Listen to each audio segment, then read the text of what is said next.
नमस्कार मंडळी, तुमचे स्वागत आहे. हिंदू पंचांगानुसार प्रत्येक महिन्यात 2 चतुर्थी येतात. शुक्ल पक्षातील चतुर्थी म्हणजे विनायक चतुर्थी किंवा विनायकी चतुर्थी. कृष्ण पक्षातील चतुर्थी म्हणजे संकष्टी चतुर्थी. विनायक चतुर्थी ही अमावस्येनंतर येणारी शुक्ल पक्षाची चतुर्थी असते. या दिवशी भगवान गणेशाची म्हणजे विनायक रूपातील विशेष पूजा केली जाते. विनायक म्हणजे विघ्नहर्ता, सर्व बाधा दूर करणारा. या व्रताने जीवनातील अडथळे, संकटे दूर होतात आणि सुखसमृद्धी मिळते. सर्व विघ्न, बाधा, दुष्टशक्ती, ग्रहदोष दूर होतात. मनोकामना पूर्ण होतात. विशेषतः माध्यान्ह काळात पूजा करणे शुभ मानले जाते, कारण ही तिथी सूर्यदर्शनाशी संबंधित असते. भाद्रपद महिन्यातील विनायक चतुर्थीला श्री गणेश चतुर्थी म्हणजे गणेशोत्सव म्हणून साजरी केली जाते, जी खूप मोठ्या प्रमाणात साजरी होते. तर आपण विनायक चतुर्थी कथा पाहणार आहोत. पण मित्रांनो, कथा सुरू करण्याआधी एक छोटीशी विनंती. मित्रांनो, मी खूप मेहनत करून हा व्हिडिओ बनवत आहे. माझी तुम्हा सर्वांना एकच विनंती आहे, कृपया माझ्या व्हिडिओला एक लाईक नक्की करा. तुमच्या पाठिंब्यामुळेच माझ्या मेहनतीला खरी किंमत मिळते. आणि जर तुम्ही चॅनलवर नवीन असाल तर सबस्क्राईब नक्की करा. अतिप्राचीन काळ, जेव्हा सृष्टीत धर्म, तप आणि सत्य यांचे तेज अधिक प्रखर होते. हिमालयाच्या उत्तुंग शिखरांमध्ये बर्फाच्या शुभ्र थरांनी वेढलेल्या दिव्य आणि अलौकिक अशा कैलास पर्वतावर भगवान शिव आणि माता पार्वती यांचा नित्य निवास होता. कैलास हा केवळ पर्वत नव्हता, तो विश्वाच्या चेतनेचा केंद्रबिंदू होता. तिथे प्रत्येक हिमकणात मंत्रांचा नाद होता. प्रत्येक वाऱ्याच्या झुळकीत करुणा होती. नंदीद्वारावर दक्ष उभा असे.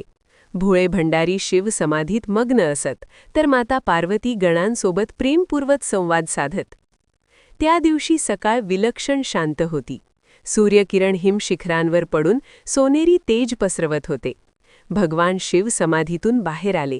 त्यांच्या त्रिनेत्रातून प्रसन्नता झळकत होती, पण अंतर्मनात एक हलकी वेदना होती. देवी, ते मंद स्वरात म्हणाले, पृथ्वीवर अनेक जीव संकटांनी वेढले आहेत. काहींच्या जीवनात अन्याय आहे, काहींना निर्णयातील पक्षपातीपणामुळे दुःख सहन करावे लागते. माता पार्वती गंभीर झाल्या. स्वामी, आपण जगाचे पालन करते आहोत. चला, आपण पृथ्वीवर जाऊन भक्तांचे हाल पाहूया. क्षणात निर्णय झाला. दिव्य तेजकिरण बनून ते पृथ्वीवर अवतरले. त्यांनी अनेक तीर्थक्षेत्रांना भेट दिली. काशीतील मंत्रोच्चार, प्रयागातील संगम, दक्षिणेकडील मंदिरे, सर्वत्र भक्ती होती. पण काही ठिकाणी अन्यायही दिसत होता. शेवटी ते एका अत्यंत शांत आणि पवित्र नदीकाठी येऊन थांबले. ती होती पुण्यसलिला नर्मदा नदी. संध्याकाळ होत आली होती. नर्मदेच्या लाटांवर सोनेरी किरण चमकत होते. पक्ष्यांचा किलबिलाट, मंद वारा आणि सुगंधी वातावरण, सर्व काही दिव्य होते. माता पार्वती स्मित करत म्हणाल्या, स्वामी, किती सुंदर क्षण आहे हा. आपण एखादा खेळ खेळूया का? भगवान शिव हसले. देवी, तुम्ही म्हणाल तसे. कोणता खेळ? चौपार, पार्वती म्हणाल्या. आणि तिथून सुरू झाली एका लहानशा खेळातून उलगडणारी एक मोठी लीला. नर्मदेच्या शांत काठी संध्याकाळचे सौंदर्य अधिकच खुलले होते. सोनेरी किरण हळूहळू मंदावत होते आणि आकाशात केशरी, जांभळे रंग मिसळत होते. त्या रम्य वातावरणात भगवान शिव आणि माता पार्वती चौपारचा खेळ मांडण्यासाठी सज्ज झाले. भगवान शिवांनी आपल्या त्रिशूळाने भूमीवर चौकोनी पट रेखाटला. माता पार्वतीने आसपास पडलेल्या रंगीत शंखाच्या बिया आणि लहान दगड गोळा करून सोंगट्या तयार केल्या. वाऱ्याची मंद झुळूक वाहत होती, जणू निसर्गही या दैवी खेळाचा साक्षीदार होण्यासाठी थांबला होता. खेळ सुरू झाला. पहिल्याच फेरीत पार्वतींची चाल अत्यंत कुशल होती. त्या प्रत्येक पावलावर विचारपूर्वक निर्णय घेत होत्या. शिव शांतपणे स्मित करत चाल देत होते. काही वेळातच पार्वती विजयी झाल्या. स्वामी, मी जिंकले, त्या आनंदाने म्हणाल्या. शिव हलकेच हसले. देवी, अजून 2 फेऱ्या बाकी आहेत. दुसरी फेरी अधिक रंगतदार झाली. कधी शिव आघाडीवर तर कधी पार्वती, पण अखेरीस पुन्हा पार्वतींचा विजय झाला. तिसरी फेरी सुरू झाली तेव्हा वातावरणात एक हलकी स्पर्धेची छटा आली होती. पार्वतींच्या डोळ्यात आत्मविश्वास होता. शिवांच्या चेहऱ्यावर शांत प्रसन्नता होती. काही वेळानंतर तिसरी फेरीही पार्वती जिंकल्या. आता प्रश्न उभा राहिला, अंतिम निर्णय कोण देणार? माता पार्वती म्हणाल्या, स्वामी, आपण स्वतः खेळतो आणि आपणच निर्णय घेतो हे योग्य नाही. न्यायासाठी तिसऱ्या व्यक्तीची गरज आहे. भगवान शिव गंभीर झाले. त्यांनी आजूबाजूला नजर फिरवली. जवळ काही कोरड्या काड्या पडल्या होत्या. त्यांनी त्या काड्या गोळा केल्या आणि एक बारीक पेंढी तयार केली. माता पार्वती आश्चर्याने पाहत होत्या. भगवान शिवांनी आपल्या त्रिनेत्रातून तेजस्वी दृष्टिक्षेप टाकला. त्या पेंढीत त्यांनी प्राण फुंकले. क्षणात ती पेंढी थरथरू लागली, प्रकाशमान झाली आणि एका सुंदर तेजस्वी बालकाचे रूप धारण केले. तो बालक दिव्य तेजाने उजळलेला होता. त्याच्या नेत्रांत निरागसता होती. तो हात जोडून म्हणाला, प्रभू, माझ्यासाठी काय आज्ञा? भगवान शिव म्हणाले, बाळा, आम्ही चौपार खेळत आहोत. आमच्यातील विजय पराजयाचा निष्पक्ष निर्णय तू कर. बालकाने नम्रपणे मान झुकवली. जसे आपण सांगाल तसे. पुन्हा एकदा खेळाचा निकाल जाहीर करण्याची वेळ आली. पार्वती माता आत्मविश्वासाने उभ्या होत्या. त्यांना ठाऊक होते की त्या तीनही वेळा जिंकल्या आहेत. भगवान शिव शांत उभे होते. बालकाने पटाकडे पाहिले. त्याच्या मनात विचारांचा संघर्ष सुरू झाला. जगाचे स्वामी भगवान शिव आहेत. तेच सर्वश्रेष्ठ आहेत. त्यांना हरले म्हणणे योग्य ठरेल का? त्याच्या मनात संभ्रम निर्माण झाला. त्याला वाटले, मी शिवांना विजयी घोषित केले तर ते प्रसन्न होतील. क्षणभर थांबून त्याने जाहीर केले, भगवान शिव जिंकले आहेत. क्षणात वातावरण बदलले. नर्मदेच्या लाटा जणू थबकल्या. मंद वारा थांबला. आकाशातील रंग गडद झाले. माता पार्वतींच्या डोळ्यांत संतापाची ज्वाला पेटली. हा अन्याय आहे, त्या कठोर स्वरात म्हणाल्या. मी 3 वेळा जिंकले आणि तू खोटा निर्णय दिलास. बालक थरथर कापू लागला. माते, तो काही बोलण्याआधीच पार्वती म्हणाल्या, तू पक्षपाती आहेस. न्यायाच्या ठिकाणी पक्षपात केलास म्हणून तुला शाप देते. तू अपंग होशील आणि दुःख भोगशील. त्या शब्दांनी जणू वज्राघात झाला. क्षणात बालकाचे पाय अशक्त झाले. तो जमिनीवर कोसळला. त्याच्या चेहऱ्यावर वेदना आणि पश्चात्ताप स्पष्ट दिसत होता. माते, मला क्षमा करा. मी अज्ञानाने चूक केली, तो रडत म्हणाला. भगवान शिव शांत उभे होते. त्यांनी पार्वतींकडे पाहिले. देवी, हा बालक अज्ञानी आहे. याला मार्गदर्शन हवे आहे, दंड नव्हे. पार्वतींच्या मनात करुणा जागी झाली, पण त्यांच्या शापाचे शब्द परत घेणे शक्य नव्हते. त्या म्हणाल्या, शाप दिला आहे तो अटल आहे, पण याला मुक्तीचा मार्ग सांगते. लवकरच इथे नागलोकातील एक नागकन्या येईल. तिच्या सांगण्याप्रमाणे गणेशाचे व्रत केल्यास याला शापातून मुक्ती मिळेल. बालकाच्या डोळ्यात आशेची एक किरण चमकली. नर्मदेच्या लाटांवर पुन्हा मंद वारा वाहू लागला.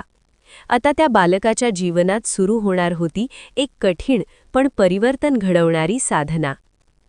नर्मदेच्या पवित्र काठी रात्र सरली होती. चंद्रप्रकाश नदीच्या लाटांवर चांदीसारखा चमकत होता.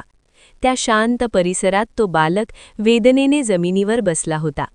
पाय अशक्त झालेले, हृदयात पश्चात्ताप आणि मनात एकच प्रश्न की मी एवढी मोठी चूक का केली? भगवान शिव आणि माता पार्वती अदृश्य झाले होते, पण त्यांचे शब्द त्या बालकाच्या कानात घुमत होते. पार्वतींनी सांगितलेला आशेचा किरण, नागकन्येचे आगमन त्याच्या मनात उजळत होता. पहाटेची वेळ झाली. पूर्व दिशेला केशरी प्रकाश पसर लागला.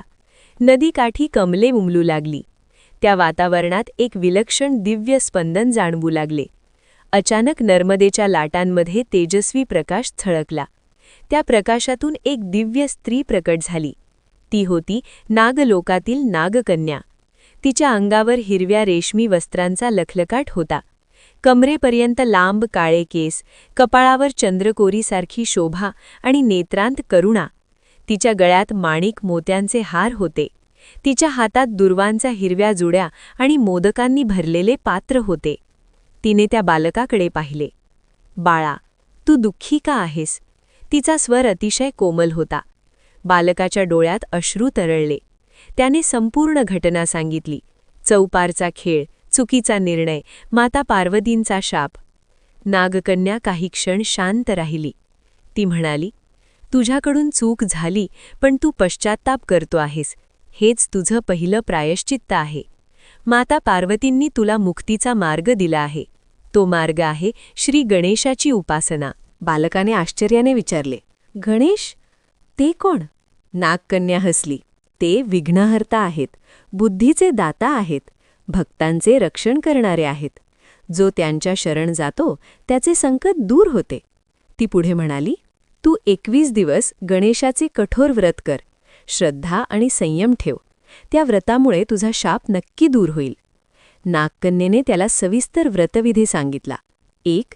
पहाटे उठून नर्मदेत स्नान करणे. 2. स्वच्छ वस्त्र धारण करणे. 3. नदीकाठी मातीची किंवा दगडाची गणेशमूर्ती स्थापणे.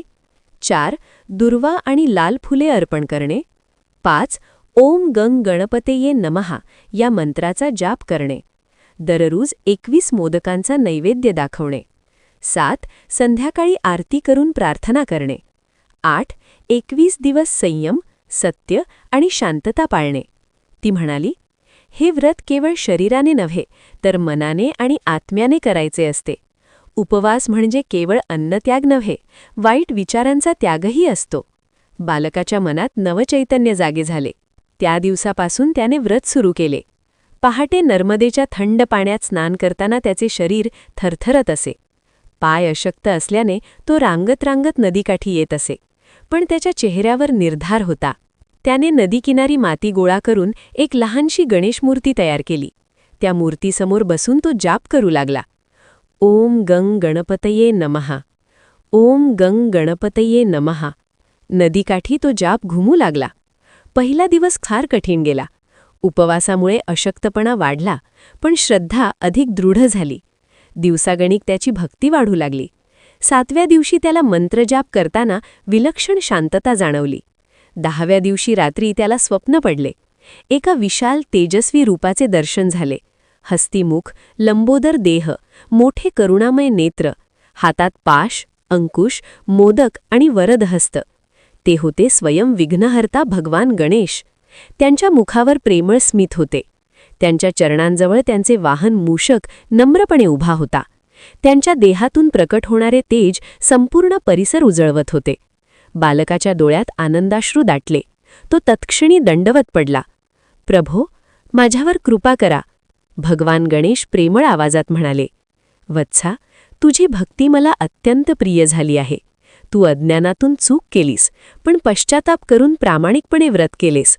हेच तुझे खरे प्रायश्चित्त आहे. बालक अश्रूंनी ओले झालेले डोळे वर करून म्हणाला, मी पक्षपातीपणा केला, मला क्षमा करा. गणेश म्हणाले, जो आपली चूक स्वीकारतो तो आधीच मुक्तीच्या मार्गावर असतो. तुझ्या अंतःकरणातील शुद्धता मला प्रिय आहे. इतके बोलून त्यांनी आपल्या करकमलातून एक तेजस्वी प्रकाश किरण सोडला. तो प्रकाश बालकाच्या पायांवर पडला. क्षणात त्याच्या पायांत शक्ती संचारली. अशक्तपणा नाहीसा झाला. तो सावकाश उभा राहिला. त्याला स्वतःच्या देहात पुन्हा जीवन जाणवू लागले. प्रभू, मी चालू शकतो, तो आनंदाने उद्गारला. भगवान गणेश म्हणाले, तुझ्या श्रद्धेने तुला शापातून मुक्त केले आहे. हे व्रत जो कोणी मनोभावे करील त्याच्या जीवनातील विघ्ने दूर होतील. त्या क्षणी आकाशात पुन्हा तेज पसरले. भगवान शिव आणि माता पार्वती तेथे प्रकट झाले. माता पार्वतींच्या नेत्रांत आता राग नव्हता, करुणा होती. त्या बालकाजवळ येऊन म्हणाल्या, बाळा, न्यायाचा मार्ग कठोर असतो, पण भक्ती आणि प्रायश्चित्त त्याहून श्रेष्ठ असतात. तुझी परीक्षा संपली. भगवान शिव प्रसन्न हसून म्हणाले, या व्रताची महिमा जगभर प्रसिद्ध होईल. श्रद्धेने केलेली गणेश भक्ती सर्व विघ्ने दूर करेल. नर्मदेच्या लाटांनी जणू या दिव्य क्षणाला साक्ष दिली. वातावरणात पुन्हा जीवनाचा नाद उमटला. त्या दिवशी केवळ एका बालकाची शापमुक्ती झाली नाही, तर भक्ती, न्याय आणि प्रायश्चित्त यांचा महान संदेश संपूर्ण जगासाठी प्रकट झाला. नर्मदेच्या पवित्र तीरावर घडलेली ती दिव्य घटना संपली, पण तिचा प्रभाव दूरवर पसरू लागला. शापमुक्त झालेला तो बालक आता पूर्वीसारखा राहिला नव्हता. त्याच्या चेहऱ्यावर विलक्षण तेज झळकत होते. त्याच्या अंतःकरणात भक्ती, नम्रता आणि विवेक जागृत झाला होता. त्याने मनोमन ठरवले, ज्या व्रतामुळे मला मुक्ती मिळाली त्या व्रताची महिमा मी सर्वांना सांगेन. तो गावोगावी फिरू लागला. लोक त्याच्याकडे आश्चर्याने पाहत, काहींना त्याच्या कथेत चमत्कार वाटे तर काहींना प्रेरणा. तो शांतपणे सर्वांना सांगत असे, अज्ञानातून चूक झाली तरी पश्चात्ताप आणि श्रद्धेने मुक्ती मिळते. श्री गणेशाची भक्ती सर्व विघ्ने दूर करते. लोकांनी त्याच्याकडून व्रतविधी शिकून घेतला. पहाटे स्नान करणे, स्वच्छ वस्त्र धारण करणे, गणेशमूर्ती स्थापना करणे, दुर्वा आणि लाल फुले अर्पण करणे, ओम गण गणपतये नमः मंत्राचा जप करणे, 21 मोदकांचा नैवेद्य दाखवणे आणि संध्याकाळी आरती करून प्रार्थना करणे, ही परंपरा हळूहळू रूढ होऊ लागली. काळ जसजसा पुढे सरकत गेला तसतसे अनेकांना या व्रताचे फल मिळू लागले. एका शेतकऱ्याच्या शेतातील अडचणी दूर झाल्या, एका व्यापाऱ्याचे अडकलेले व्यवहार सुरळीत झाले, एका कुटुंबातील वाद निवळले, विद्यार्थ्यांना अभ्यासात एकाग्रता लाभली, लोकांच्या मनात श्रद्धा अधिक दृढ झाली. हे व्रत केवळ उपवास नव्हते, ते आत्मशुद्धीचे साधन होते. 21 दिवस म्हणजे मनातील विविध विकारांवर नियंत्रण, दुर्वा म्हणजे नम्रता, मोदक म्हणजे अंतःकरणातील गोडवा आणि मंत्रजप म्हणजे विचारांची पवित्रता. ज्याने हे समजून व्रत केले त्याच्या जीवनात खरे परिवर्तन झाले. हळूहळू प्रत्येक शुक्ल पक्षातील चतुर्थीला हे व्रत विशेष मानले जाऊ लागले. मंदिरांमध्ये, घरांमध्ये, नदीकाठांवर गणेशपूजनाची परंपरा वाढली. भक्तांच्या ओठांवर एकच मंत्र घुमू लागला, ओम गण गणपतये नमः. नर्मदेच्या तीरावर सुरू झालेली ती कथा युगानुयुगे सांगितली जाऊ लागली. त्या बालकाच्या अनुभवातून जगाला एक महान संदेश मिळाला. निर्णय नेहमी निष्पक्ष असावा, चूक मान्य करावी आणि श्रद्धेने केलेली गणेशभक्ती जीवनातील सर्व विघ्ने दूर करते. श्री गणेशाय नमः या कथेला अनुसरून एक कथा आहे. त्या काळात पृथ्वीवर अनेक ठिकाणी दारिद्र्य, दुःख आणि संकटांचे सावट होते. लोक कष्ट करत होते पण यश मिळत नव्हते. काहींना आजार, काहींना आर्थिक अडचणी तर काहींना कौटुंबिक कलह त्रास देत होता. अशाच एका छोट्याशा गावात एक अत्यंत गरीब पण श्रद्धाळू स्त्री राहत होती. तिचे आयुष्य संकटांनी भरलेले होते तरीही तिचा देवावरचा विश्वास कधी ढळला नव्हता. ती रोज पहाटे उठून घरासमोरची जमीन स्वच्छ करत असे, पाण्याने अंगण शिंपत असे आणि मनोभावे प्रार्थना करत असे. तिच्याकडे मोठी पूजा करण्यासाठी साधने नव्हती, ना सुंदर मूर्ती, ना महाग नैवेद्य. पण तिच्याकडे होते ते शुद्ध मन, प्रामाणिक श्रद्धा आणि अखंड विश्वास.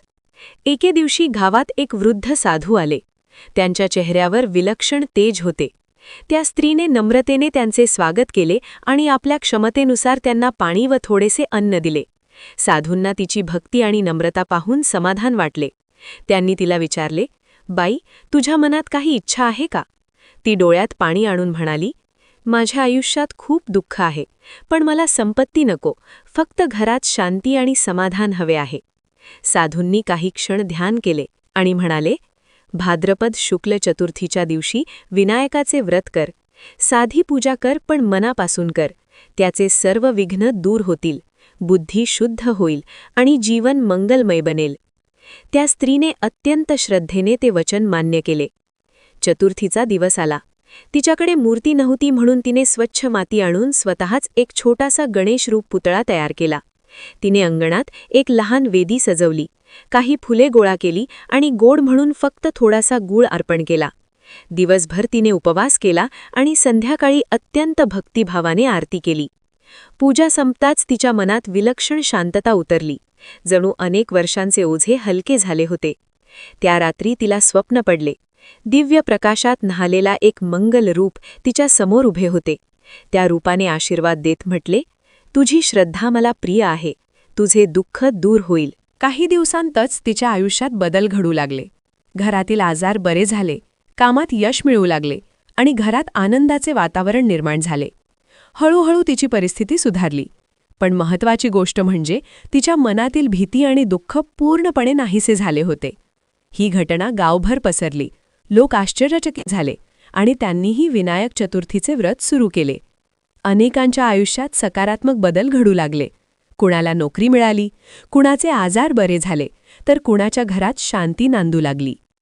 ऋषीमुनींनी सांगितले की या व्रताची खरी शक्ती बाह्य वैभवात नसून श्रद्धा, संयम आणि शुद्ध भावनेत आहे.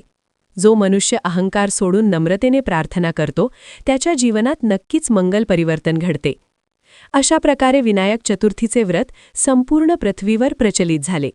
प्रत्येक घरात, प्रत्येक गावात आणि प्रत्येक भक्ताच्या हृदयात विनायकाचे स्थान निर्माण झाले. विघ्न दूर करणारा, बुद्धी देणारा आणि नवीन सुरुवातीचा मार्ग दाखवणारा मंगलदेव. विनायकाच्या दिव्य कृपेच्या कथा पृथ्वीवर सर्वत्र पसरल्यानंतर ऋषीमुनींनी या व्रताची योग्य पद्धत लोकांना सांगितली. कारण केवळ कथा ऐकणे पुरेसे नसते. श्रद्धेने केलेली साधना, शुद्ध आचरण आणि योग्य विधी यामुळेच व्रताचे पूर्ण पुण्यफळ प्राप्त होते.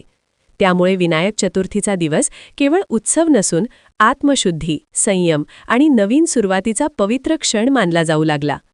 चतुर्थीच्या दिवशी भक्तांनी पहाटे लवकर उठावे, स्नान करून स्वच्छ वस्त्रे परिधान करावीत आणि घरातील पूजास्थान स्वच्छ करावे, असे सांगितले जाते. बाह्य स्वच्छतेसोबत मनाची स्वच्छताही तितकीच आवश्यक मानली जाते. मत्सर, राग, लोभ आणि अहंकार यांना दूर ठेवून शांत भावनेने दिवसाची सुरुवात करणे हीच खरी पूजा मानली जाते. यानंतर पूजेसाठी वेदी तयार केली जाते. लाल किंवा पिवळे वस्त्र अंथरले जाते. त्यावर तांदूळ किंवा अक्षता ठेवून विनायकाची मूर्ती प्रतिष्ठित केली जाते. मूर्ती मातीची असावी, कारण माती पृथ्वीच्या पवित्रतेचे प्रतीक मानली जाते, ज्यातून निर्माण, पालन आणि विसर्जन हा जीवनाचा शाश्वत नियम प्रकट होतो. विनायकाला दुर्वा अत्यंत प्रिय मानली जाते. 3 किंवा 5 दुर्वांची जुडी अर्पण करण्यामागे नम्रता आणि साधीपणाचा संदेश दडलेला आहे. तसेच मोदक, लाडू किंवा गूळ नारळाचा नैवेद्य अर्पण केला जातो. गोड पदार्थ म्हणजे जीवनातील आनंद, समाधान आणि मधुर संबंधांचे प्रतीक समजले जाते. फुले अर्पण करताना भक्त मनात प्रार्थना करतो, हे विघ्नहर्त्या, माझ्या जीवनातील अज्ञान, भीती आणि अडखळे दूर कर. ही प्रार्थना केवळ शब्द नसून अंतर्मनातील शरणागती असते. विनायक चतुर्थीला अनेक भक्त दिवसभर उपवास करतात. उपवास म्हणजे केवळ अन्नत्याग नाही, तो इंद्रिय संयम, विचारशुद्धी आणि आत्मनियंत्रणाचा अभ्यास आहे. जेव्हा शरीराची भूक कमी होते तेव्हा मन अधिक जागृत होते आणि प्रार्थनेत स्थिरता येते, असा आध्यात्मिक अनुभव सांगितला जातो. संध्याकाळी चंद्रदर्शनानंतर किंवा पूजेनंतर उपवास सोडण्याची परंपरा आहे. पण त्यामागेही एक सूक्ष्म संदेश आहे. प्रतीक्षेनंतर मिळणारे फळ अधिक मधुर असते. संध्याकाळच्या वेळी दीप प्रज्वलित करून आरती केली जाते. आरतीतील प्रकाश अंधार दूर करतो, जसा ज्ञान अज्ञान दूर करते. त्यावेळी विनायकाची कथा ऐकणे किंवा सांगणे ही अत्यंत महत्त्वाची परंपरा मानली जाते. कारण कथा मनात श्रद्धा जागवते आणि जीवनाला योग्य दिशा देते. गावोगावी, घराघरात लोक एकत्र येऊन भजन, कीर्तन आणि नामस्मरण करतात. सामूहिक भक्तीमुळे परस्पर प्रेम वाढते, मतभेद कमी होतात आणि समाजात एकता निर्माण होते. त्यामुळे हा उत्सव केवळ वैयक्तिक नसून सामूहिक आनंद आणि संस्कृतीचे प्रतीक ठरतो. धार्मिक ग्रंथांमध्ये असे सांगितले आहे की श्रद्धेने केलेल्या विनायक व्रतामुळे कार्यातील अडथळे दूर होतात, बुद्धी, स्मरणशक्ती आणि निर्णयक्षमता वाढते, घरात सुखशांती आणि समृद्धी येते, भीती, चिंता आणि नकारात्मक विचार कमी होतात, आध्यात्मिक प्रगतीचा मार्ग खुला होतो. परंतु सर्वात मोठे पुण्यफळ म्हणजे मनातील स्थैर्य आणि समाधान. कारण बाह्य यश क्षणिक असते, पण अंतर्मनातील शांतता चिरंतन असते. ऋषी सांगतात की खरा विनायक बाहेरच्या मूर्तीतच नसतो, तो प्रत्येकाच्या अंतःकरणात वास करतो. जेव्हा मनातील अज्ञान दूर होते, योग्य विचार जन्म घेतात आणि जीवनात सद्गुण प्रकट होतात, तेव्हाच विनायकाची खरी कृपा प्राप्त झाली असे मानले जाते. म्हणूनच विनायक चतुर्थीचा अंतिम संदेश असा दिला जातो, स्वतःवर विजय मिळवणे हाच सर्वात मोठा विजय आहे. प्राचीन काळी आर्यावर्ताच्या पवित्र भूमीत एक समृद्ध, वैभवशाली आणि धर्मनिष्ठ राज्य होते. त्या राज्याचा राजा होता सुव्रत. नावाप्रमाणेच तो उत्तम व्रतांचे पालन करणारा, सत्यप्रिय आणि प्रजावत्सल होता. त्याच्या राज्यात नद्या अखंड वाहत, शेतांमध्ये सुवर्णासारखी पिके डोलत, बाजारपेठा गजबजलेल्या असत आणि प्रत्येक घरात समाधान, आनंद आणि सुरक्षिततेची भावना नांदत असे. राजा सुव्रत रोज पहाटे उठून स्नान करून देवपूजा करत असे. त्याच्या राजवाड्यातील देवालयात विविध देवतांची सुंदर मूर्ती होती. पण प्रत्येक शुभकार्याच्या आरंभी तो विशेषतः विघ्नहर्त्याचे स्मरण करत असे, गणेश. प्रथमं वक्रतुंडं च असा मंत्र म्हणत तो दिवसाची सुरुवात करत असे. त्याची राणी सुधामतीही तितकीच सद्गुणी आणि भक्तिमान होती. ती दररोज ब्राह्मणांना अन्नदान करीत असे, विधवांना वस्त्रदान करीत असे आणि गरजूंची मदत करत असे. राजा आणि राणी दोघेही प्रजेचे आईवडिलांसारखे होते. परंतु काळाचा प्रवाह कोणासाठी थांबत नाही. एका वर्षी पावसाने अचानक साथ सोडली. आकाश निरभ्र राहिले. काळे ढग जमू लागले, पण ते बरसत नसत. शेतकऱ्यांच्या डोळ्यात चिंता दिसू लागली. विहिरींचे पाणी कमी होऊ लागले. नदीचे पात्र कोरडे पडू लागले. दुष्काळाची सावली हळूहळू राज्यावर पसरू लागली. पहिल्या वर्षी धान्य साठ्यावर तग धरता आला. राजाने खजिना उघडून प्रजेला धान्य वाटले. कोणत्याही घरात उपासमारी होऊ देणार नाही, असे त्याने जाहीर केले. पण पुढील वर्षी परिस्थिती आणखी बिकट झाली. पिके पूर्णपणे नष्ट झाली. गुरेढोरे अशक्त झाली. बाजारपेठा ओस पडल्या. राजदरबारात रोज तक्रारी येऊ लागल्या. महाराज, आमच्या गावात पाणी संपले आहे. महाराज, रोगराई पसरट आहे. महाराज, सीमारेषेवर शत्रूंची हालचाल वाढली आहे. राजा सुव्रत रात्रभर चिंतेत जागा राहत असे. तो मंत्र्यांशी चर्चा करीत असे. सेनापतीला सीमांचे रक्षण करण्याचा आदेश दिला. वैद्यांना औषधोपचारासाठी धाडले, पण संकट थांबण्याचे नाव घेत नव्हते.